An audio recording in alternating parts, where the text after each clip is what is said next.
आखिर किसकी कल्पना की वास्तविकता है झारखंड की राजनीति में? खासकर इस चुनाव में एक बहुत बड़ा नाम बन चुकी हैं कल्पना सोरेन। नमस्कार दोस्तों, मेरा नाम है काजल सिंह और आप देख रहे हैं सनमार्क डिजिटल।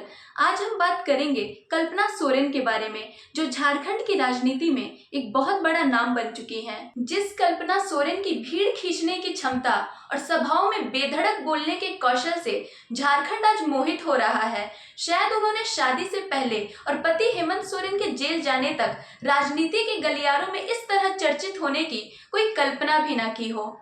आपको बता दें कि कल्पना सोरेन का राजनीतिक ग्राफ बहुत तेजी से ऊपर भागा है। उन्होंने एक साल के भीतर महिला आदिवासी मतदाताओं के बीच जिस तरह की लोकप्रियता हासिल की, वो उनके सभाओं में साफ दिखता है।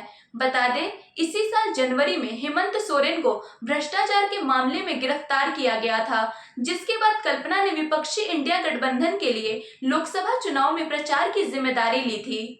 हेमंत सोरेन जून में जेल से रिहा हुए और इस समय वह झारखंड मुक्ति मोर्चा जेएमएम पार्टी की ओर से विधानसभा चुनाव के लिए प्रचार भी कर रहे हैं। लेकिन इसी बीच उनकी पत्नी कल्पना सोरेन झारखंड के युवाओं और महिलाओं के बीच इतना लोकप्रिय चेहरा बन चुकी है कि राज्य में प्रधानमंत्री और कई बड़े राष्ट्रीय चेहरों के बावजूद कल्पना सोरेन की रैलियों में एक हुजूम, एक भीड़ हमेशा आपको दिख जाएगा। आखिर ऐसा क्या कह रही हैं कल्पना सोरेन जो लोग उन्हें सुनना चाह रहे हैं? आप अगर उनके भाषणों को देखेंगे तो हेमंत सोरेन के ठीक उल्टा कल्पना सोरेन के भाषणों में एक स्ट्रक्चर है, लेकिन कल्पना सोरेन अपने भाषण में पहले से पूरे तरीके से तैयार होकर आती हैं। वो सबसे पहले ये बताती हैं कि उनके पति को कैसे निशाना बनाया गया और झारखंड में सामाजिक कल्याण योजनाओं को लागू करने के कारण उन्हें जेल भेज दिया गया। वे अपने परिवार के द्वारा झारखंड के लिए किए गए संघर्षों को गिनाते हुए जेएमएम गठबंधन सरकार की प्रमुख योजनाओं के बारे में भी चर्चा करती हैं। अपने कहे गए हर एक शब्दों के प्रति बेहद सतर्क रहकर जनता की इच्छाओं को समझने की कोशिश करती हैं। कल्पना सोरेन के प्रचार की रणनीति और रैलियों के आयोजन ने झारखंड मुक्ति मोर्चा जेएमएम के लिए चुनावी माहौल को अनुकूल बना दिया है। एक दिन में 5 से 6 जनसभाओं को संबोधित करना और अपने विधानसभा क्षेत्र में बैठक भी कर लेना किसी नए राजनेता नेत्री के लिए साधारण काम नहीं।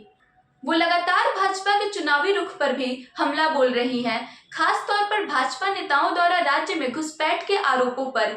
हाल ही में अपने एक बयान में कल्पना सोरेन ने कहा, अगर किसी तरह की घुसपैठ हो रही है तो इसके लिए केंद्र सरकार जिम्मेदार है, क्योंकि झारखंड की सीमा अंतर्राष्ट्रीय सीमा से नहीं जुड़ी हुई है। साथ ही कल्पना सोरेन ने भाजपा के नेताओं की बटेगा तो कटेगा की बयानबाजी को भी तीखा जवाब दिया। उन्होंने इसे शर्मनाक बताया और कहा, ये बयान अपमानजनक है और भाजपा नेताओं को अपनी राज्य की स्थिति पर ध्यान देना चाहिए। इसके साथ ही उन्होंने यह भी कहा, अगर झारखंड में इंडिया गठबंधन की सरकार बनती है तो वह सरकार में शामिल होने के बारे में नहीं सोच रही हैं। उनका मानना है कि वह अभी भी सीख रही हैं और आगे बढ़ने की प्रक्रिया में है।